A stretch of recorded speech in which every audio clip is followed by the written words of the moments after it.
Greetings. Welcome to ABM Industries' third quarter 2025 earnings conference call. At this time, all participants are in listen-only mode. The question-and-answer session will follow the formal presentation. If anyone should require operator assistance during the conference, please press star zero on your telephone keypad. Please note this conference is being recorded. At this time, I'll hand the conference over to Paul Goldberg, Senior Vice President, Investor Relations. Paul, you may begin. Good morning, everyone, and welcome to ABM's third quarter 2025 earnings call. My name is Paul Goldberg, and I'm the Senior Vice President of Investor Relations at ABM. With me today are Scott Salmirs, our President and Chief Executive Officer, and David Orr, our Executive Vice President and Chief Financial Officer. Please note that earlier this morning we issued our press release announcing our third quarter 2025 financial results and outlook. A copy of that release and an accompanying slide presentation can be found on our website, abm.com. After Scott and David's prepared remarks, we will host a Q&A session. But before we begin, I would like to remind you that our call and presentation today contain predictions, estimates, and other forward-looking statements. Our use of the words estimate, expect, and similar expressions are intended to identify these statements, and they represent our current judgment of what the future holds. While we believe them to be reasonable, these statements are inherently subject to risks and uncertainties that could cause our actual results to differ materially. These factors are described in the slide that accompanies our presentation, as well as our filings with the SEC. During the course of this call, certain non-GAAP financial information will be presented. A reconciliation of historical non-GAAP numbers to GAAP financial measures is available at the end of the presentation and on the company's website under the Investor tab. With that, I would now like to turn the call over to Scott. Good morning, everyone, and thank you for joining us to review ABM's third quarter results. I'm especially pleased to be joined today by our new CFO, David Orr. David has been in the room on many previous earnings calls, but this is his first time as CFO, and I couldn't be happier. David brings tremendous experience, strong relationships, and deep industry knowledge, and we are already seeing the benefits of his leadership, highlighted by our cash flow performance in Q3.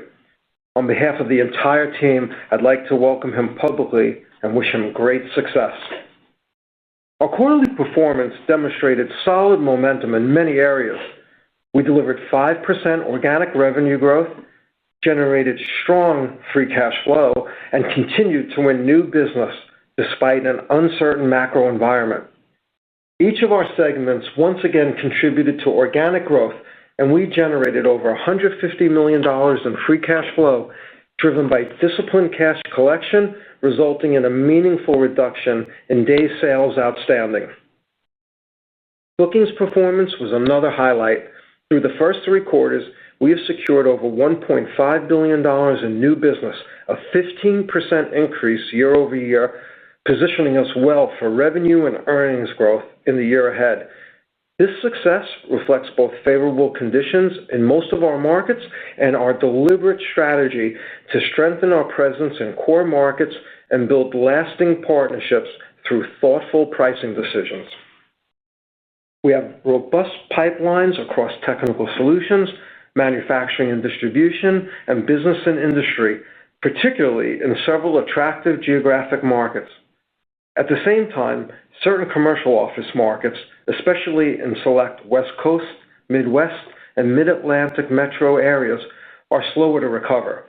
In these areas, we're pushing long-term growth by strategically pricing rebids and extensions and by managing the timing of escalations to protect and expand our footprint. A similar approach is being applied to competitive end markets such as semiconductors and e-commerce, where there are terrific opportunities for new business to be won.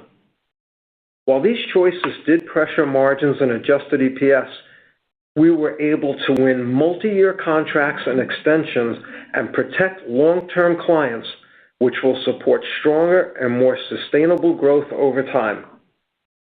It is important to recognize that our strategy is working. While some peers with comparable U.S. cleaning and maintenance exposure have recently reported meaningful organic revenue declines, we delivered mid-single-digit organic growth this quarter.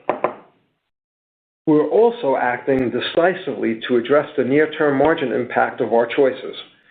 Our teams are implementing labor efficiency measures, and we are tightly managing discretionary costs across the company.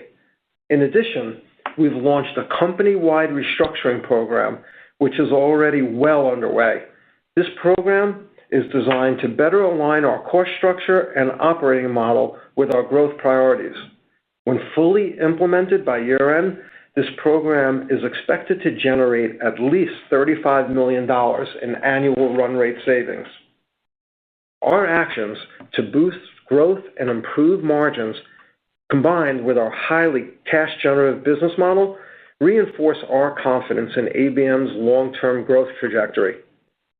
Reflecting that confidence, we purchased shares in the third quarter and early into Q4, buying more than 1 million shares during July and August, and nearly 1.5 million shares year-to-date for $71.3 million.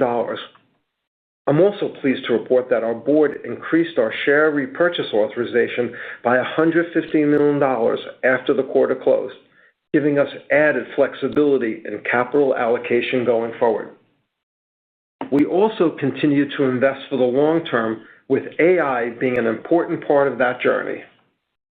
In fact, we've invested in AI tools that enhance the way our teams work today, such as automated and more robust RFP responses and improved HR support services. And we are exploring using agentic AI to supplement client-facing service and operational support. Looking forward, we see opportunities to leverage AI to uncover new revenue streams, introduce robotics at client sites where it makes sense, and drive efficiencies within our finance organization. The benefits will be clear: an enhanced client and team member experience alongside greater efficiency and scale. Importantly, AI will not disintermediate ABM.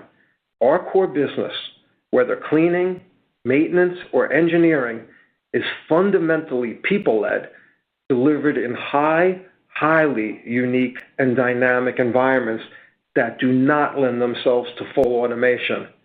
AI is not a replacement for ABM's core business, but a tool that strengthens our people, improves outcomes for our clients, and positions ABM to build on our industry-leading position. Let me now give you a brief update across our segments.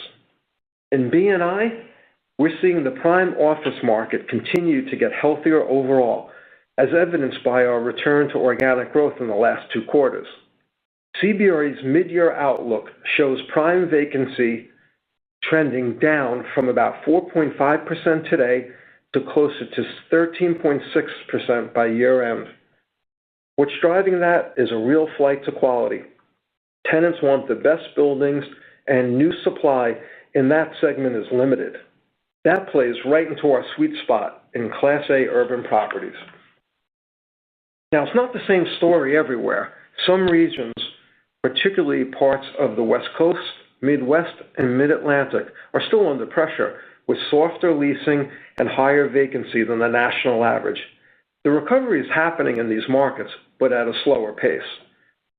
Stepping back, the overall trend in prime is clearly positive, and with our strong positioning in Class A, we're well aligned to capture the upside of that recovery while being selective and strategic in markets that remain more challenged.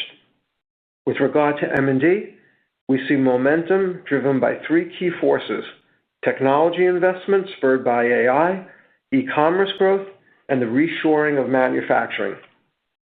Semiconductors continue to lead the way, with more than $450 billion in private investments announced since 2020.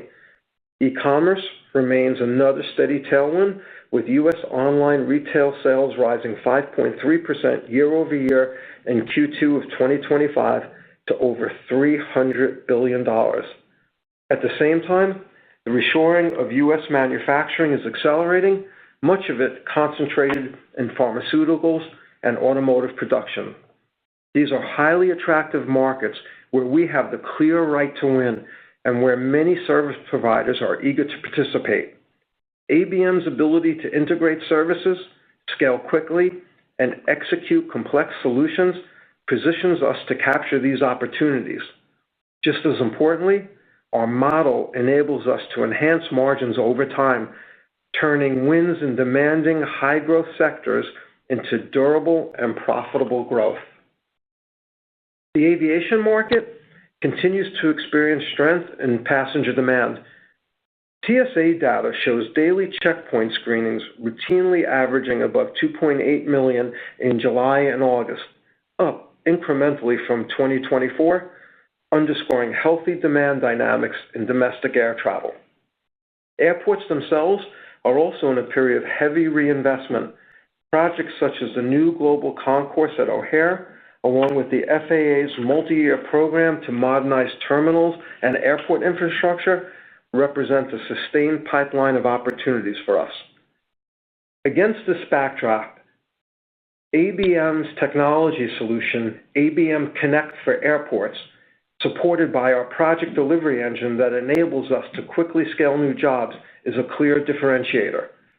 This combination of strong consumer travel trends, major infrastructure commitments, and our ability to mobilize rapidly gives us confidence that our aviation business will continue to outperform sector growth as new opportunities come online.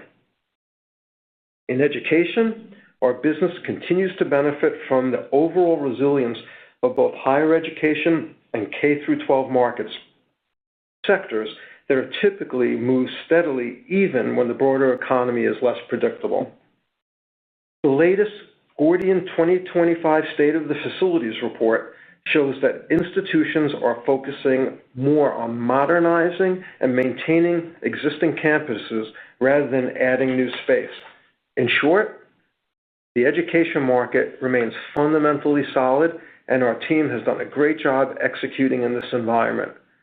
For ABM, our focus on large school districts, colleges, and universities should ensure stable contributions supported by strong client retention and operational efficiency. Finally, in technical solutions, our electrification business, particularly microgrids, data centers, and power services, remain strong and now account for nearly 60% of segment revenue. Market fundamentals continue to strengthen. Wood Mackenzie projects the U.S. microgrid market will more than double by 2030, reflecting the growing demand for energy resilience and decarbonization. Meanwhile, global data center capacity is expected to expand at double-digit annual pace to support AI-driven computing needs. You can see why we're so excited about where ABM is headed. The macro trends shaping our markets, whether the recovery in prime office, the surge in electrification investment, and the resilience of aviation and education, are the very areas where we are focused. These trends are evident in our revenue momentum, improving free cash flow, and durable client retention. We believe ABM is uniquely positioned to be a clear winner as these markets continue to evolve, and it becomes even more apparent that we are the best partner to help clients grow and transform their facilities. At the same time, our cash-generative model enables us to consistently return capital to shareholders through dividends and share repurchases, reinforcing our commitment to delivering long-term value alongside sustainable growth. And the AI revolution will be a tailwind for ABM rather than a threat to our core business. Looking ahead, we expect our fourth quarter earnings and margin to improve meaningfully from the third quarter, driven by the benefits of our cost and restructuring actions, as well as from strong performance in our ATS segment. We expect to be toward the low end of our prior adjusted EPS range of $3.65 to $3.80 for the fiscal full year. With that, I'll turn it over to David to walk through the financials. Good morning, everyone. I'm honored to be here today and look forward to building a relationship with you all in the coming quarters. I'm also excited to work even closer with the ABM operations and functional support teams. With that, let's get into the Q3 results, starting on slide 6.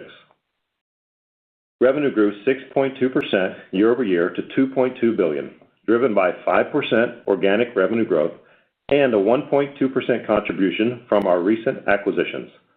Of note, our organic revenue growth was the highest it's been since the fourth quarter of 2022. Like last quarter, we saw organic revenue growth in all segments, led by aviation, M&D, and technical solutions. B&I and education were both up 3% in the quarter. It's clear that our advantaged offerings and service, in conjunction with our market focus and strategic pricing, is driving outsized growth. Turning to slide 7, net income from the quarter increased to $41.8 million, or 67 cents per diluted share, compared to $4.7 million, or 7 cents per diluted share last year. This increase was driven by the absence of a $36 million adjustment to contingent consideration for our Ravenvolt microgrid business that was recorded last year, as well as a decrease in corporate costs, reflecting a smaller negative impact from prior year self-insurance adjustments. These items were partially offset by higher interest and taxes. Income was $51.7 million, or 82 cents per diluted share, compared to $53.6 million, or 84 cents per diluted share last year. The change largely reflects higher interest and tax expense, partially offset by lower corporate costs. Adjusted EBITDA was up 5% to $125.8 million, compared to $119.8 million last year, largely the result of lower corporate costs. Adjusted EBITDA margin was flat at 5.9%, reflecting the strategic pricing and escalation decisions Scott discussed earlier. As Scott mentioned, we're taking several actions to improve margin, including a restructuring program that was launched in August. The program is designed to more closely align our cost structure and footprint with our growth priorities, and is initially focused on organizational structure. The actions we've undertaken are expected to yield annualized savings of $35 million at a cost of approximately $10 million. We continue to review other elements of our cost structure for additional opportunities under this plan. Now let's turn to segment performance, beginning with slide 8. B&I revenue surpassed $1 billion for the quarter, up 3% from last year. This performance was driven by escalations, expansion with existing clients, and continued strength in our UK and sports and entertainment businesses. As Scott mentioned, certain areas in the U.S. remain slow to recover, and we've made some strategic decisions with regard to pricing and the timing of escalations to ensure we position ourselves for sustainable growth. These decisions helped drive growth, although they impacted margin in the quarter. Operating profit was $73.8 million, and margin was 7.1%, as compared to $77.8 million and 7.7% respectively last year. Our teams are working actively on plans to drive margin higher through efficiencies and escalations. Aviation revenue grew 9% to $291.8 million, supported by positive travel trends and several new wins ramping up. Operating profit was $19.7 million, up 11%, with margins up 20 basis points to 6.8%. These results reflect volume growth and the benefits of escalations, partially offset by weather-related headwinds in the quarter. Turning to slide 9. M&D generated $408.9 million in revenue, an 8% increase year over year. This strong organic growth was fueled by new contract wins and client expansions. In the third quarter, we were especially pleased to expand our presence in the technology sector, securing domestic business with leading U.S. and Asian semiconductor manufacturers, as well as a major capacitor manufacturer. We're making thoughtful pricing decisions to ensure we're well positioned to capture the significant growth in U.S.-based tech manufacturing, much of it driven by enhancements in AI. Operating profit was $36.4 million, with a margin of 8.9%, compared to $40.9 million and 10.9% last year. As mentioned, the margin decline was largely due to strategic pricing on select new business opportunities, which offer significant long-term growth opportunities, and also reflects investments in technical sales talent and sector-specific capabilities. Education revenue rose 3% to $235.1 million, supported by escalations and stable retention rates. Our education team did a great job by growing operating profit 17% to $21.1 million and expanding margin 110 basis points to 9%, primarily driven by improved labor efficiencies and escalations. Technical Solutions grew 19% to $249.5 million, with 7% coming from organic growth and 12% from acquisitions.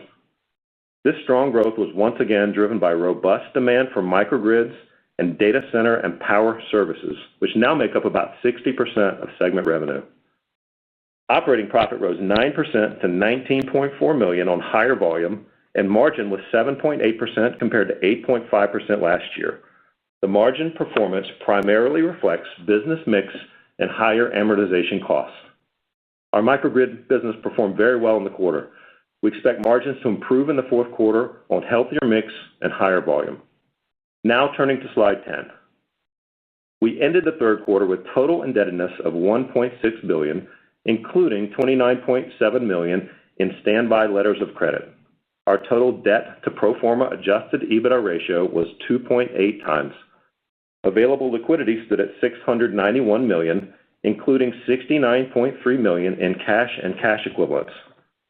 Our teams across the business did an incredible job on cash in the quarter. They were laser focused on collections and significantly reducing our days sales outstanding. I want to thank and acknowledge them for their efforts. Free cash flow was $150 million, an improvement of $135 million over Q2, and up $86 million over the prior year. We continue to make progress with our ERP conversion in the third quarter and anticipate further improvement in the fourth quarter. As such, we expect to be toward the low end of our normalized free cash flow range of $250 to $290 million. This range excludes $16 million of the Ravenville earnout payment that was recorded as a use of operating cash, as well as full-year Elevate and integration costs, which have totaled about $40 million through the first three quarters. With regard to capital allocation, we repurchased 555,000 shares in the third quarter at an average price of $48.77 and a total cost of $27.1 million. We continued buying in the fourth quarter and repurchased 491,000 shares at an average price of $46.83 for a total cost of $23 million. Year to date, we've repurchased roughly 1.5 million shares for a total cost of $71.3 million. Additionally, our board recently approved a $150 million increase in our share authorization, bringing our current capacity to $233 million. Interest expense in the quarter was $25.3 million, up $4.1 million from last year, driven by larger average debt balances.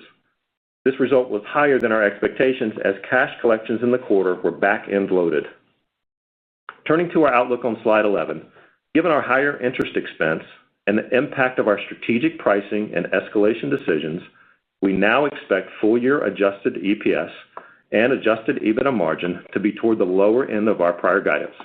As a reminder, the range for adjusted EPS was $3.65 to $3.80, and the range for adjusted EBITDA margin was 6.3 to 6.5%.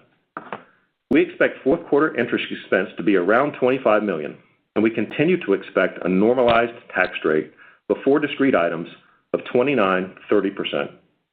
As a reminder, our outlook does not include any future positive or negative prior year self-insurance adjustments.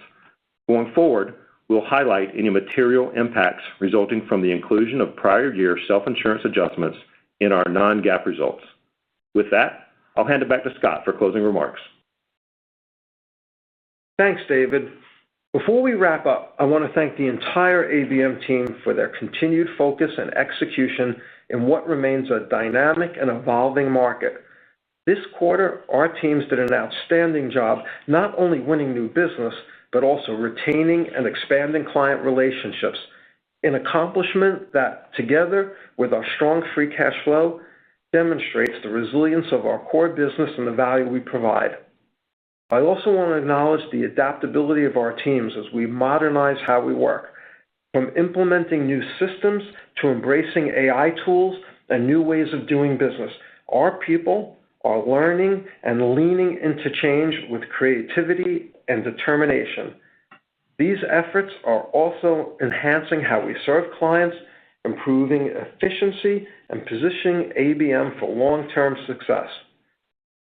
Thanks to all of you, we are confident in our ability to deliver sustainable value for our clients, our teammates, and our shareholders. With that, let's open the line for questions. Thank you. We'll now be conducting a question and answer session. If you'd like to ask a question at this time, please press star 1 on your telephone keypad, and a confirmation tone will indicate your line is in the question queue. You may press star 2 if you'd like to withdraw your question from the queue. For participants using speaker equipment, it may be necessary to pick up your handset before pressing the star keys. So we may address questions for as many participants as possible, we ask that you please limit yourself to one question and one follow-up. One moment, please, for our first question.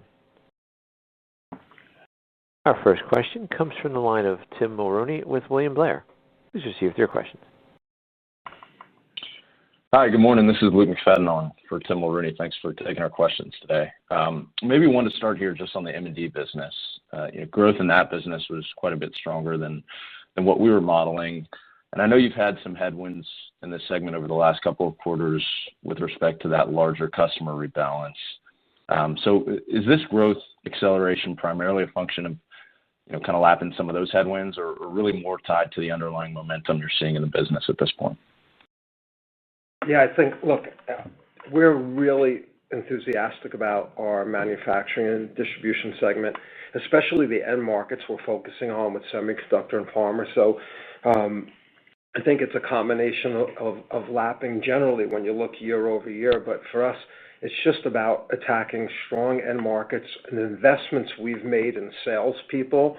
In this industry group, it's so focused on having expertise in those areas like semiconductor, what have you. You can't just have a generalist go to those kinds of organizations and sell or be an operational person if you don't have that expertise. So we've made a lot of investments there, and they're really starting to pay off, and that's why you're seeing this accelerated growth, and we're big believers in this growth profile for years to come. So I think this is more about our focus and our expertise.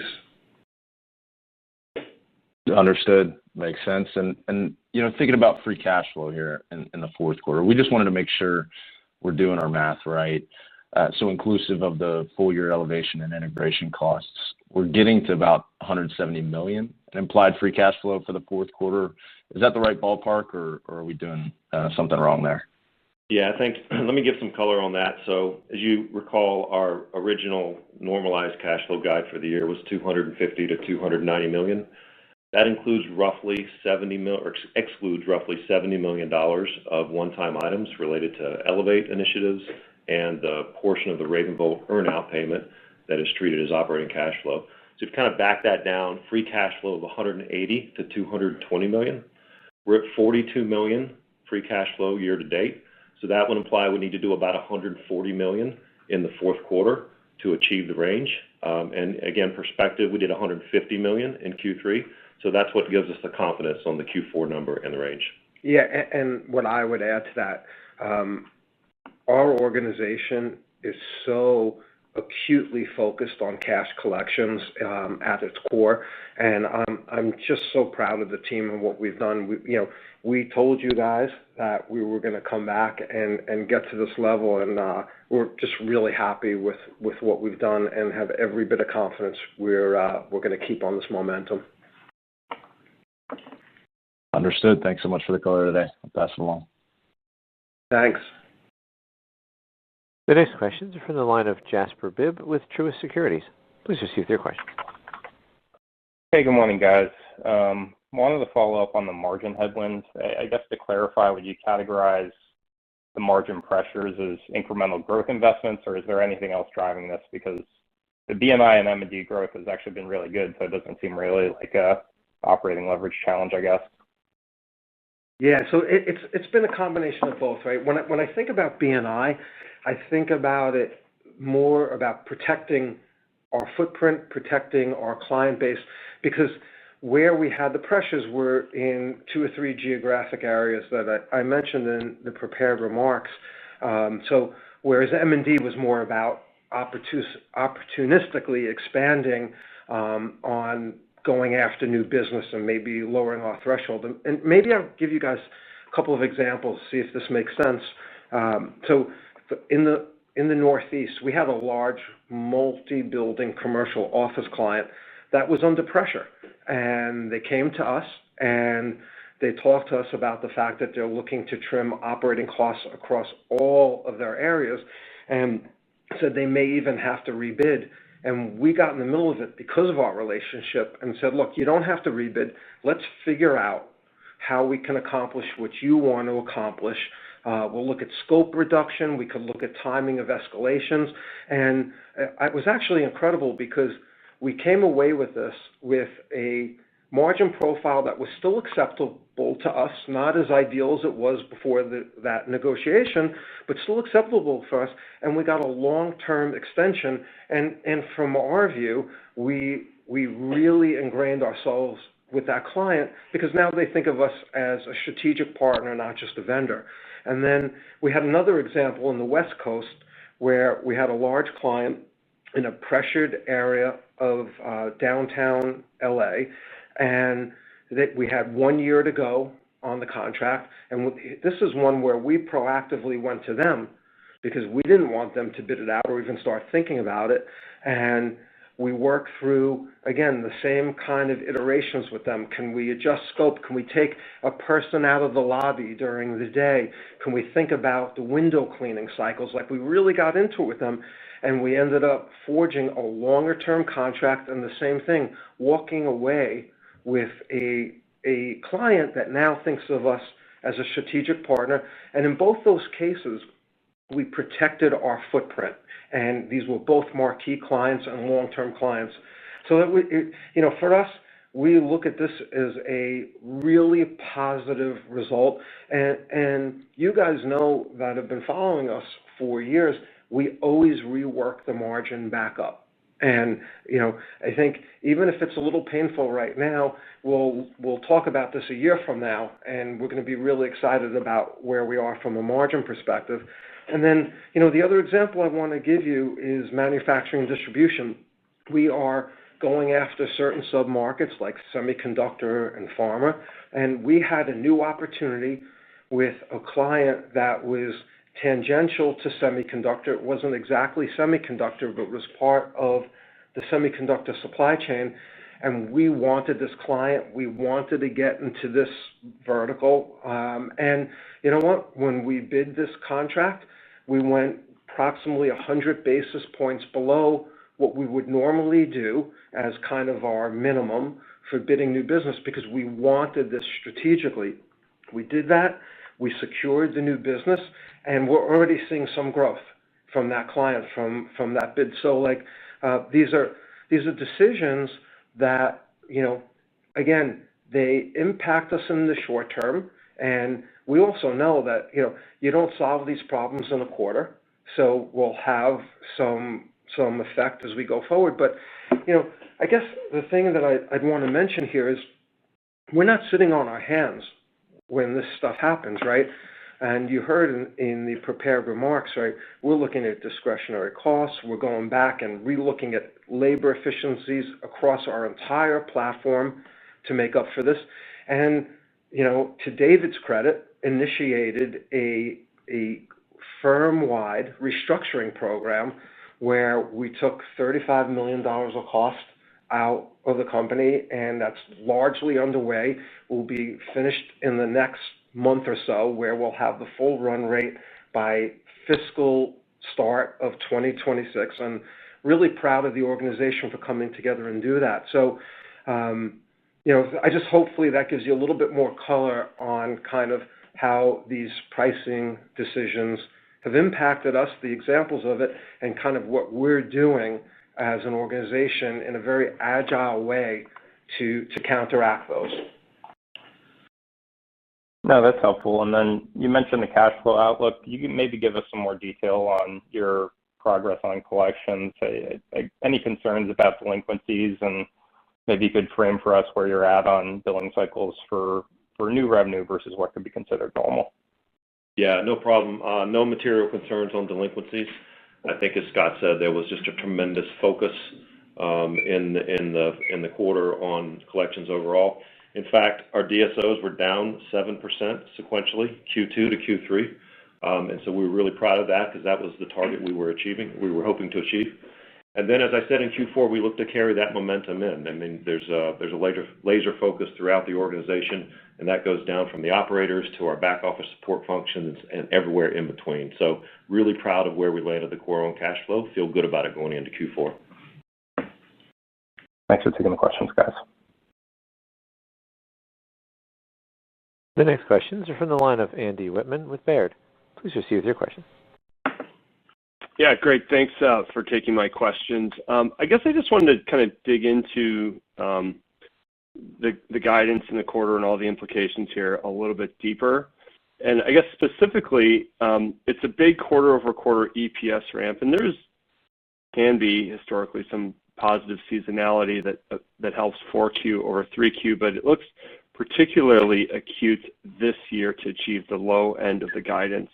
So that's really what I want to get into here. You know, when I look at it here, your implied fourth quarter to get to the low end is $1.09 to get there. Consensus is $1.07. So that actually kind of feels like no change, but it feels like there's clearly a change here in terms of the margin rate that your annuity businesses have exited the quarter with on 3Q versus Scott's comments here so far. So I guess maybe the question is, which are the segments sequentially that are going to drive such a sharp acceleration in your operating income dollars, and why? Yeah. Thanks, Andy, for the question. So let me dimension it this way. We do, first of all, expect a material sequential improvement in both the EPS line and the margin line. And I'll actually dimension it on the margin side. We're looking at roughly 100 basis points of improvement in margin. And the way I would think about that is we have some moderate improvement in B&I and M&D on the strength of restructuring and the strength of the timing of escalations that are going to come through in the fourth quarter. But the really big difference in the fourth quarter is our expected performance in technical solutions. And if you think about historically what this business has done in Q4's past, it's a seasonally very strong quarter. In fact, over the last 2 years, operating profit margins have been 11% and 13% respectively in Q4 for ATS, and we anticipate that to repeat itself in Q4 of this year. So that's a massive part of the margin and EPS improvement. And then outside of the restructure impact for B&I and M&D, as Scott mentioned, the restructure was broader than that. It was across the firm, and so we anticipate a benefit from that as well. So we feel like we're lined up to show a very strong sequential Q4. Got it. Yeah, and it's just interesting if you look at the interest expense specifically. I mean, that's a pretty big change in your guidance for interest expense. You know, just that change in interest expense here for the half year explains really the delta between the high end of your EPS and the low end now that you're talking about is actually almost completely explicable by the change in your interest expense outlook. So I guess that's just a comment more than a question, but still I think notable. You know, Scott, I guess maybe to you here, just last quarter it kind of felt like things were kind of firing on most, if not all, cylinders, and it feels like, you know, I didn't hear a lot of commentary about, you know, some pockets of weakness, tough markets in the West Coast and the Midwest. This quarter, kind of a bigger change. I guess just like, can you just take us through the timeline as to what changed through the quarter? And I would have thought that there had been some indication about kind of some of these pricing negotiations that you're going into. Maybe just take us through kind of how this all evolved and came to be so that we just understand kind of what happened here. Yeah, thanks, Andy. Interestingly, it's really simplistic. It's just, and I'm saying this kind of tongue in cheek, but it was just bad timing. It's like we had a bunch of clients concurrently come to us and talk about the fact that they're pressured. They're looking at their budgets for 2026 because this is the time, this is the zone when owners are of putting together their budgets, because most of them largely are on a calendar year. So you're sitting here, for them in June, July, August, and firming up, what their P&Ls are going to look like. And they just came to us and said, look, we're looking across the whole spectrum. No one was like targeting cleaning, but they were targeting every expense, their utilities costs, right? Waste removal, everything. And they just came to us like, what can you do? We don't want to test the market, and we never want them testing the market, right? There's a very different outcome from us for us on a margin when it's a bid versus a renegotiation. So we were happy, all things considered, to go into a renegotiation. So it was a timing. A lot happened concurrently, and it just happened in the weaker markets, geographic markets that have not recovered as quickly. And look, I'll tell you some of them, and you'll be shaking your head.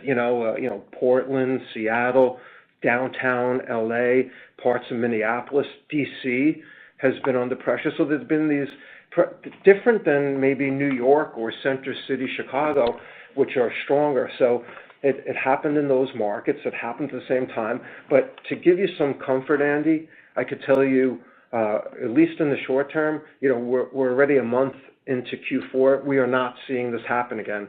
And frankly, I've been around here 20 years. I've not seen, again, having, in unison, so many clients at such a short period of time. So, but again, we fought through it. We reacted really quickly. So we feel like we're in good shape, and we feel like we're not going to be having this conversation with you guys again about something that just felt so episodic. That's really helpful perspective. Thank you for that, Scott. Have a good day. Thanks, Andy. Our next question is from the line of Faiza Alwy with Deutsche Bank. Please proceed with your questions. Yes, hi. Thank you. Good morning. Scott, I wanted to follow up on the same topic. You talked about, you don't want to test the market. And I'm curious if you can talk more about the competitive environment. Like, are you seeing new entrants out there?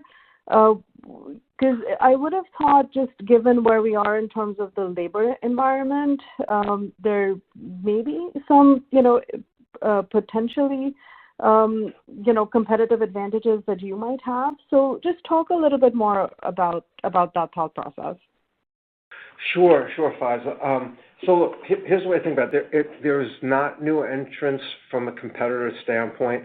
Look, in any given market that we have, we're always going to have 3 or 4 really good competitors. It's just a fact of what we do, right? So when we talk about not wanting something to go to market, for us, it's just a very different conversation when you're sitting down with a client and working with them in a collaborative way to come to a result that they want versus going out to bid and potentially having someone put in an irresponsible bid because they don't know the client as well as we do and know some of the demands that the client would have. So you'll always find, and I don't think this is necessarily even ring-fenced to ABM. I think you would look at any kind of commercial services vendor in our universe, and it's kind of ubiquitous that they would say, like, why would you want something to go out to market if you can have a negotiation? So I think this is a result of clients that are under pressure right now because there's been slower to recover markets.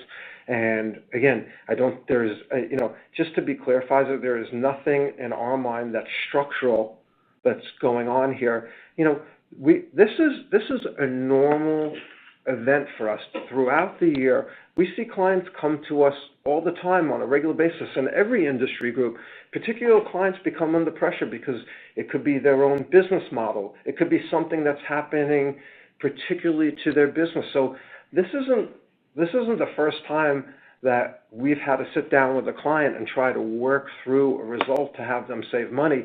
It literally happens, every week for us. It's just this was a situation where there were a number of big clients, that were prestigious, that we did not want these kinds of strategic, big brand name clients getting into the hands of any of our competitors. Okay, understood. Makes sense. And then just to put a finer point on what you're saying with respect to B&I versus M&D, because it sounds like those are the two segments where you're undertaking, the strategic pricing. Like B&I feels a little bit more defensive versus M&D. It sounds like there's a lot of new business opportunities. So, just want to make sure that I'm thinking about it the right way. And if that's right on M&D, should we expect growth to accelerate from here as you get some of this new business, perhaps at a slightly lower margin? I'm just trying to think through the margin implications for next year. Yeah, so I think the way to think about it is think about those segments, right?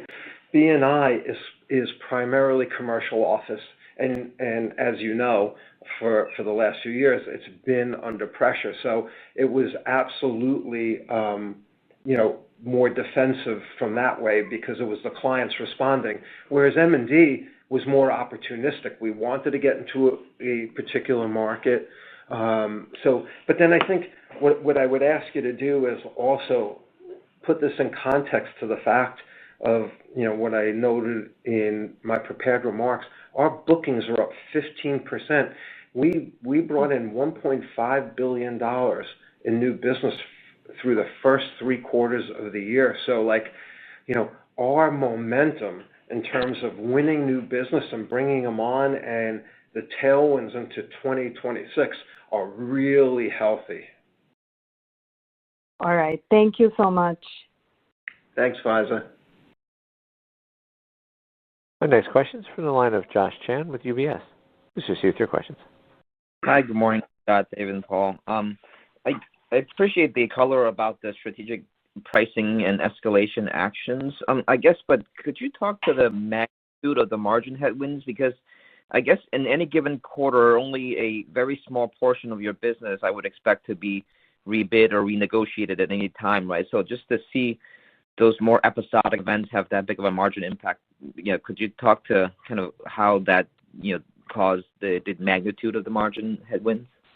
Yeah, I'll let David take that one. Yeah. Hey, thanks, Josh. Yeah. So as Scott pointed out a few minutes ago, rebids are a part of our normal course of business, but just the volume and aggregation of this quarter was something we have not historically seen. So you combine that with the decisions we made to protect and preserve the long-term growth footprint. And as we mentioned, there were some timing items on the escalation side that, we do believe over the next quarter or two will begin to recover. So I think that in and of itself for B&I especially provides most of the bridge on the margin headwinds. Okay, that makes a lot of sense. And then in terms of the catch up into Q4, certainly it does seem like Q4 is becoming a lot healthier. I realize the escalation timing could contribute to that, but I guess what's your confidence level that that alone can drive the projected level of sequential margin improvement? Yeah, I wouldn't say it's that alone. It's a combination of other things. So again, if you're talking enterprise-wide, as I mentioned, just really anticipate a strong quarter from ATS. And I wouldn't discount the benefits of the restructuring activities as well, because as Scott said, those activities are underway. They've largely been completed, and we anticipate roughly 20% of those benefits to come through in Q4 this year, with the balance to come through in fiscal 26. Okay, great. Thanks for the color, and good luck in Q4. Thank you. Thanks. The next question is from the line of Mark Riddick with Sidoti. Please proceed with your question. Good morning, everyone. And David, certainly looking forward to working with you going forward. Thank you for all the color that you guys have already provided. I guess, and I just sort of want to take a different tact on this sort of. I was sort of curious, Scott. Maybe you could talk a little bit. You gave some examples on sort of how these opportunities present themselves during the quarter. Maybe you could talk a little bit about the visibility and maybe some of the contract length, things like that maybe sort of, the benefits of that retention and how we should think about that vis-a-vis, historical visibility levels. Sure. I mean, look, I think, it's a ramp up, right? You make these decisions, and when we restructure these contracts and we're working with owners on how to get to really what their goals are for pricing, we think about it strategically too within where we're providing relief, because we'll want to restructure it in a way that we can work the margins back up.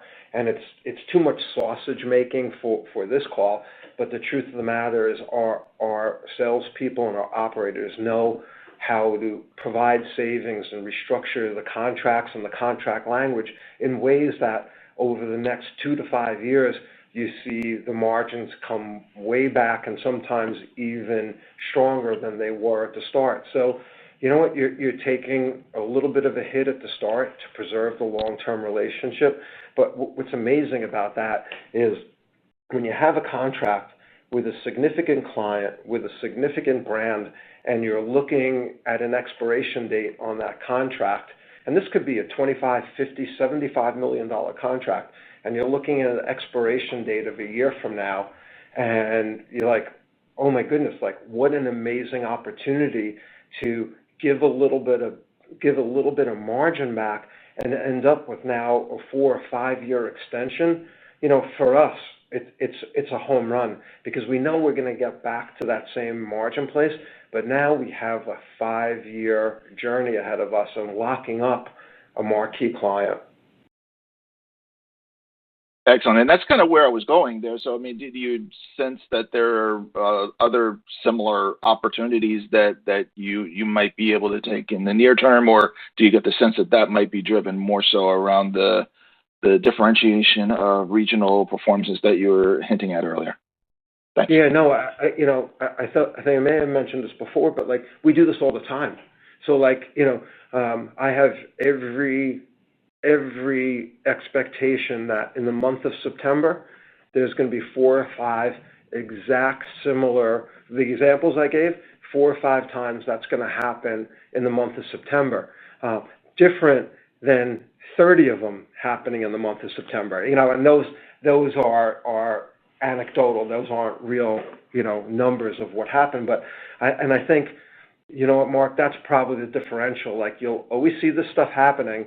It's just, again, to have it happen in unison concurrently in one side, that was the one that created the impact. But we're always looking for these kinds of opportunities to continue to secure longer term contracts with our marquee clients. Great. So I appreciate the explanation on going over that. The one thing I also wanted to touch on, you mentioned in your prepared remarks, AI benefits and the like. Can you talk maybe about the timing of when you might see that and sort of how that might take shape and how that sort of plays into the ERP? Thanks. Sure. Listen, AI is probably the most exciting thing that's happening here, but it's still a nascent technology, right? We're looking at areas across the company where we see savings in terms of our overhead, right? But we're also seeing places where we can accelerate from a revenue standpoint and a profitability standpoint, that are client facing in the field with labor, what have you. But it's the beginning, right? It's the beginning of a journey for not just for ABM. I think we're in good company because, I could tell you all the other CEOs that I talk to, everyone's playing around with these initiatives. But my sense of it is in 26 through 28, you're going to start seeing real meaningful impact. And it's not going to be binary where it's just going to be flip a switch. You're just going to see a ramp up. So super excited about that. But I think, what we're really excited about and what we've been reflecting on a great deal is ABM's business model. And, we've been talking to investors that have been talking about where they're placing their bets. And it seems like the investor community is starting to get nervous about certain companies that they think could be completely, really disaggregated because of AI and their business model and what can happen to their core. And you think about ABM's core, right? I don't know how you feel, Mark, but I don't think AI is going to be turning a wrench anytime soon, right? Or doing our core services. So we think there's going to be a lot of focus on companies like ABM in the future when you look at the disruption that's going to happen to companies in a negative way from AI, and we look at this and say, like, we are just super enthusiastic about kind of the core services that we provide as a foundation, and the fact that they are insulated for years in terms of AI, and then layering on the benefits that we could get in back office and through labor efficiency. And it gets us pretty charged up here that we have an AI resilient business model when it comes to disruption. Great. Thank you. Thanks, Mark. Thank you. This will conclude our question and answer session. I'll hand the call back to Scott Salmirs for final comments. Well, thanks, everyone. Appreciate you following, and you can see there's a lot of enthusiasm here for what we're doing and where we're heading, and we're going to continue on. We're looking forward to talking to you in Q4, and at that time, we'll give you our annual guidance for 26, and in the interim, have a good holiday season, and we'll talk to you soon. Thanks, everybody. This will conclude today's conference. You may disconnect your lines at this time. Thank you for your participation. Have a wonderful day.